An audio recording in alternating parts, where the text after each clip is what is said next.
RTV వీక్షిస్తున్న మగవారికంతా కూడా ఒక శుభవార్త లాంటిది.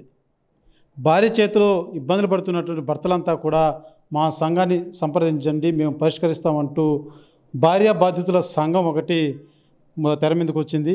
ఇది ఏదైతే ఇటీవల కాలంలో మనం చూస్తున్నాం, భార్య చేతిలో హత్య అయినటువంటి భర్తని ప్రియురాలు కలిసి భర్తను చంపేసినటువంటి వార్తలు ఇటీవల కాలంలో బాగా ఎక్కువయ్యని చెప్పాలి. అయితే తిరుపతిలో భార్య బాధితుల సంఘం అనేసి ఒకరు మీడియా ముందుకు వచ్చారు.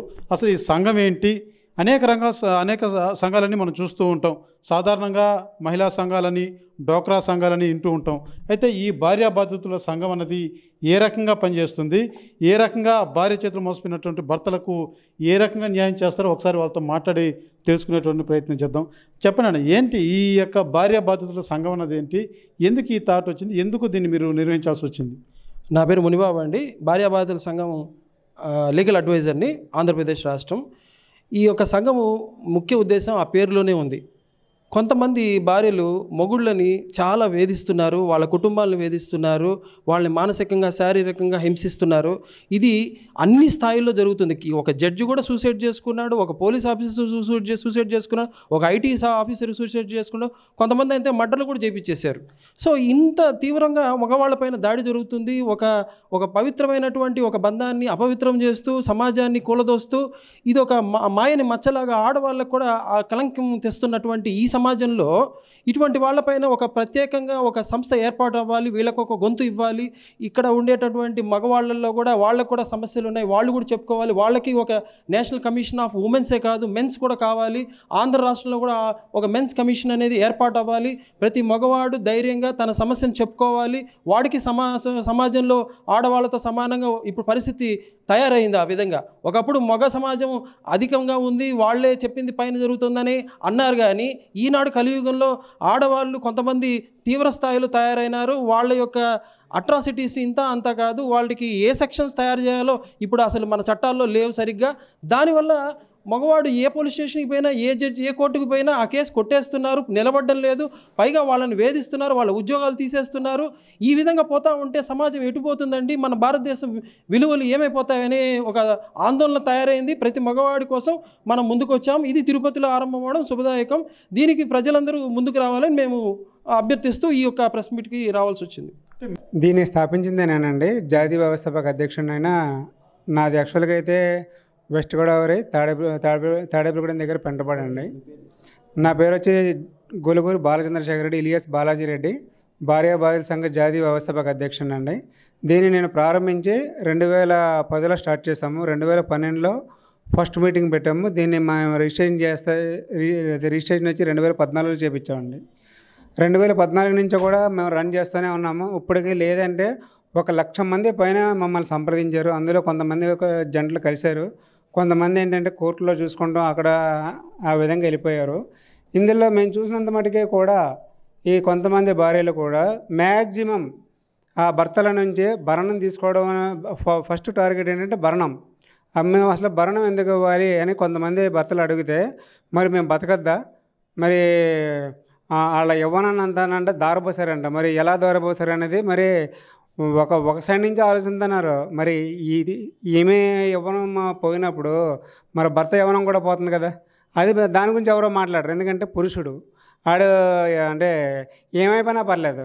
ఈ మధ్యకాలంలో కొంతమంది మహిళలు ఏంటంటే అక్రమ సంబంధాలు పెట్టుకుని ఆ అక్రమ సంబంధాలు పెట్టుకున్న వాళ్ళతో భర్తను చంపించేస్తున్నారు. కేవలం ఆస్తులేనండి, ఎవరు చూసినా ఆస్తులే. ఇప్పుడు నాకు రెండో మ్యారేజ్ అయిందండి. రెండో మ్యారేజ్ అయిన తర్వాత మ్యాక్సిమం ఇప్పుడు 2021 నుంచి కూడా నా మీద అక్రమ సంబంధాలు అంటగడుతుంది. నువ్వు దాంతో తిరుగుతావు, దీంతో తిరుగుతావు, ఎంజాయ్మెంట్లు చేస్తావు, నాకు ఉడాకులు ఇచ్చే మాకు నేర్పించేదే మా భార్యలు నేర్పిస్తారండి. కానీ అంటే ఇప్పుడు రెండో భార్య ఈ రకంగా యూసిస్తుంది. మరి మొదటి భార్య 2004లో మ్యారేజ్ చేసుకున్నానండి. 2008లో కోర్టు ఎక్కాము. 2019 వరకు కూడా కోర్టులో సరిపోయాయండి. నా జీవితం అంతా కూడా కోర్టులకి, పోలీస్ స్టేషన్లకి దారిపోవడం జరిగింది. అప్పుడే ఈ ఆలోచన వచ్చిందండి. అసలు మనం అప్పుడు మహిళా సంఘాలకే కలిసాము. మహిళా మండలాల్లో ఏమన్నారంటే, మేము మహిళలు తప్ప పురుషులు చేయమంటే, పురుషులు మనుషులు గారా, మరి మా ఇంటి దగ్గర మీరు వచ్చి ధర్నా చేశారు కదా, మరి ధర్నా ఎందుకు చేశారు, మరి మా తప్పు ఏంటంటే చెప్పాల్సిన అవసరం లేదు అంటే, మళ్ళీ నా భార్య వచ్చి మళ్ళీ మాకు కేసు పెడితే మళ్ళీ మేము వచ్చి మళ్ళీ మిమ్మల్ని ముంచేస్తామని చెప్పారు. అప్పుడు ఈ బాధలన్నీ చూసి మీరు ఈ యొక్క సంఘం ఏర్పాటు చేయాలని చేశారు. అవునండి. జనాలకి నా ఒక్క మీలాంటి వాళ్ళు ఇంకా నాలాంటి వాళ్ళు లక్షల్లో కోట్లలో కూడా ఉన్నారండి. కానీ ఏంటంటే బయటకు వచ్చి నా బాధ ఇది అని చెప్పుకోలేకపోతున్నానండి.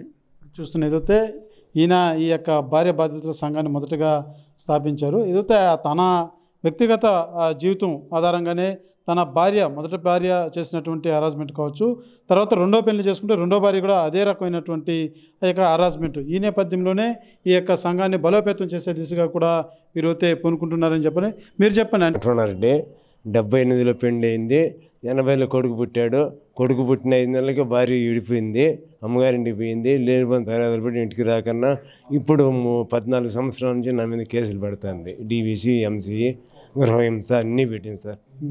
అంటే ఇది కేవలం ఎందువల్ల, దేనికోసం కేసులు? కొడుకు పైన కూడా కేసు పెట్టేసింది సార్. కొడుకు నా దగ్గరనే ఉన్నాడు. ఆస్తి కావాలా, భాగం కావాలా, స్వరాజ్యం అంతా గిఫ్ట్. ఆ ఆస్తి కూడా కొడుకుని కూడా కేసు పెట్టింది, కొడుకు మీద, మా అమ్మ మీద. ఇప్పుడు అనేక మంది, చాలా మహిళల్లో కూడా అనేక మంది గొప్పవారు ఉన్నారు. ఎంతో దేశంలో ముందుకు సాగడంలో కూడా అనేక మంది మహిళా మనులు కూడా ముందుకు సాగుతున్నారు. అయితే కొంతమంది మహిళలు చేస్తున్నటువంటి ఈ యొక్క చర్య వల్లే ఈ రకమైనటువంటి సమస్యలు కూడా లేవనెత్తున్నాయి. ఈ యొక్క సంఘంలో లేడీస్ కూడా ఉన్నారు, ఒకసారి వాళ్ళతో కూడా మాట్లాడేటువంటి ప్రయత్నం చెప్పండి అమ్మా. యాక్చువల్గా నేను ముందుకు రావడం ఏంటంటే, ఒక తండ్రి స్థానంలో ఉండొచ్చు, ఒక కొడుకు స్థానంలో ఉండొచ్చు, ఒక తమ్ముడు అన్న స్థానాల్లో చాలామందిని విచారించాను, చాలామందిని గమనించాను, చూసాము. యాక్చువల్గా 498A ఇప్పుడు సవరించారు 85 సెక్షన్గా. ఆ సెక్షను ఏ మహిళకైతే వరంగా ఉందో అదే మహిళకు శాపంగా కూడా మారింది. ఒక ఇంట్లో, ఒక ఫ్యామిలీలో ఒక భార్య కాదు కదండి, ఒక అక్క ఉంది, ఒక చెల్లి ఉంది, IAS చదువుతుంది ఒక అమ్మాయి. రేపు ఎగ్జాము, ఈరోజు 498 కేసు పడింది, అమ్మాయిని ఎగ్జామ్కి అలో చేయలేదు. ఆ అమ్మాయి బోర్న అసలు ఏడిస్తే స్టేషన్ ముందుకు వెళ్ళి అసలు మీరు అసలు అమ్మాయిని పంపించలేదు. అమ్మాయిలు అయిపోయింది, వాళ్ళ అన్నలు అయిపోయింది, మ్యారేజ్ అయ్యి 1 వీక్ అయింది. అలాంటి కేసు చూసాం. రీసెంట్గా మన తిరుపతిలోనే ఒక కేసు చూశాను. నెల్లూరు అమ్మాయిది, తిరుపతి అబ్బాయిది. ఆ అబ్బాయి మ్యారేజ్ చేసుకొని 5 మంత్స్ ఉన్నాడు. 5 మంత్స్గా అమ్మాయి ప్రెగ్నెన్సీ అయింది. 6 మంత్స్లో మహిళా స్టేషన్లో కంప్లైంట్ పెట్టి స్టేషన్ హ్యాండ్ ఓవర్లోనే వాళ్ళ అమ్మగారింటికి వెళ్ళిపోయింది ఆ అమ్మాయి. మళ్ళీ 9 మంత్స్లో డెలివరీ అయినప్పుడు అబ్బాయి హాస్పిటల్కి వెళ్తే అలో చేయలేదు. అక్కడ కేసు ఏమని పెట్టారు, ఒక వైఫ్ని ఒక హస్బెండ్ రేప్ చేశాడంట. ఎప్పుడు, ఇంకా రేపు డెలివరీ అయినాక ఈరోజు. అసలు అమ్మాయి ఉండేది నెల్లూరు, అబ్బాయి ఉండేది తిరుపతి. వాళ్ళ కాంటాక్ట్స్ కట్ అయిపోయి 5 మంత్స్ అయింది. 5 మంత్స్ అయిపోయిన తర్వాత ఒక వైఫ్ ఒక హస్బెండ్ని ఏంటండి రేప్ చేసేది? ఆ సెక్షన్ ఎక్కడికి పోతుంది? అసలు ఆ వర్డ్ ఏంటి? ఇది మహిళకు శాపమా వరమా? ఇప్పుడు ఎంతోమంది గొప్ప మహిళలు ఉన్నారు, ఎంతోమంది భర్తలు లేకుండా కూడా పిల్లలను పోషించే మహిళలు ఉన్నారు. ఫ్యామిలీలు ఏ విధంగా నెక్స్ట్ తరాలకు మనం ఏం మెసేజ్ ఇస్తున్నాం? అసలు వాళ్ళకి పిల్లల్ని ఏ విధంగా పెంచాలి? ఒక భర్త అనేవాడు ఉంటే భరోసాగా పిల్లల్ని పెంచుతారు, ఆ కుటుంబాలు హ్యాపీగా సాగుతున్నాయి. ఈరోజు డ్రగ్స్కి అలవాటు పడుతున్నారు పిల్లలు, మత్తు బానిసాలకు విదైపోయి రోడ్లపైన రౌడీలుగా, క్రిమినల్స్గా ఎందుకు మారుతున్నారు? చాలామంది తల్లిదండ్రులు కలిసికట్టుగా ఉండకుండా ఉమ్మడి కుటుంబాలు నశించిపోతున్నాయి. కాబట్టి ఆ తరుణంలో ఈ భార్య భర్త కలిసి ఉండడం కోసమే ముఖ్య ఉద్దేశం ఏమిటి అంటే, భార్యాభర్తల సంఘంలోకి మేము ఎంటర్ అవ్వడము, ఆ మహిళకు ఏదైతే రూపొందించిన చట్టమో ఆ మహిళకే శాపంగా మారకూడదు, 10 కాలాల పాటు ఆ కుటుంబాలు చల్లగా ఉండాలనే ఉద్దేశంలో ఫ్యామిలీ కౌన్సిలింగ్స్ ఇచ్చి కలపడం కూడా జరుగుతుంది. కొన్ని కేసెస్ కూడా కలిపాము. ఒకవేళ స్టేషన్కి వెళ్ళితే వాళ్ళకి భరోసా ఇచ్చి ఇమ్మీడియట్లీ వాళ్ళని అరెస్ట్ చేయకూడదు, వాళ్ళకి బెయిల్ ఇవ్వండి, వాళ్ళని ప్రాథమిక విచారణ చేయండి, వాళ్ళకి భరోసాగా మేము ఉంటున్నాము. నిజంగా జరిగిందా, నిజంగా హింసించబడిన మహిళ అయితే మీరు శిక్షించండి, మగవారైనా ఆడవారైనా శిక్షలు ఎవరికైనా సమానమే అనే ఉద్దేశంలో మేము ఫైట్ చేస్తున్నాం. చూస్తున్నైతే ప్రధానంగా ఇప్పుడు ఎవరన్నా మీ సంఘాన్ని, ఎవరైతే భార్య బాధితులు ఎవరైనా ఉంటే వాళ్ళు ఏ రకంగా మేము సంప్రదించాలి? మా యొక్క ఈ బ్యానర్లో ఉన్నటువంటి ఫోన్ నెంబర్కి లేదా నేరుగా మా ఆఫీస్కి, అడ్రస్ ఉన్నట్టు ఆఫీస్కి నేరుగా రావచ్చు. మీ సమస్యని రాతపూర్వకంగా ఇస్తే మళ్ళీ లీగల్గా ఏ ఇబ్బంది లేకుండా దాని మీద పరిష్కారం, రుజువులతో సహా మనం పరిష్కారం చేయడం దిశగా అందరం కలిసిగా పోరాడతాం. ఈ యొక్క మహిళలను సంరక్షించే విధంగా చట్టాలు ఎన్ని ఉన్నాయో, సెక్షన్స్ ఉన్నాయో అవన్నీ కూడా వాళ్ళని సంరక్షించుకునే సంరక్షణకు, కుటుంబ లేకపోతే వాళ్ళ ఈ వ్యక్తిగత స్వేచ్ఛని నింపేందుకు అనేక సెక్షన్లన్నీ కూడా ఉన్నటువంటి పరిస్థితి. అయితే వాటినన్నింటి కూడా వాళ్ళ స్వలాభం కోసం మలుచుకొని జీవితాన్ని నాశనం చేసుకుంటున్నారు. ఇట్లా లేనిపోయినటువంటి దురాశతోటో లేకపోతే అనేక అత్యాశలకు పోయి కొంతమంది మహిళలు మాత్రమే ఈ రకంగా వ్యవహరించడంతో వాళ్ళు వ్యవహరించినట్టు తీరుతో పిల్లలు ఎవరైతే ముఖ్యంగా భార్యాభర్తలు ఇడిపోవచ్చు, కొట్టుకోవచ్చు, తగాదాలు ఉండొచ్చు. అయితే పిల్లలు ఎవరైతే ఉంటారో వాళ్ళ డ్రగ్స్కి బానిసయ్యో వాళ్ళ జీవితాలు రోడ్డున పడుతున్నటువంటి పరిస్థితులు కూడా ఎక్కువయ్యాయి. ఇటీవల కాలంలో భార్య చేతిలో మోసపోతున్నటువంటి భర్తలు ఎవరైనా ఉంటే మమ్మల్ని సంప్రదించండి, మీకు మేము అండగా ఉంటామనేసి ఈ యొక్క భార్య బాధితుల సంఘం నేతలతో తెలియజేస్తున్నటువంటి పరిస్థితి. కెమెరా పర్సన్ కోటితో సురేష్, RTV, తిరుపతి. తెలుగులో న్యూస్ కి ఫాస్టెస్ట్ యాప్ ఇప్పుడు టోటల్లీ న్యూ అవతార్లో జస్ట్ 5 సెకండ్స్ లో కంప్లీట్ న్యూస్. సోషల్ మీడియాలో ట్రెండ్స్ కి వన్ స్టాప్ సొల్యూషన్.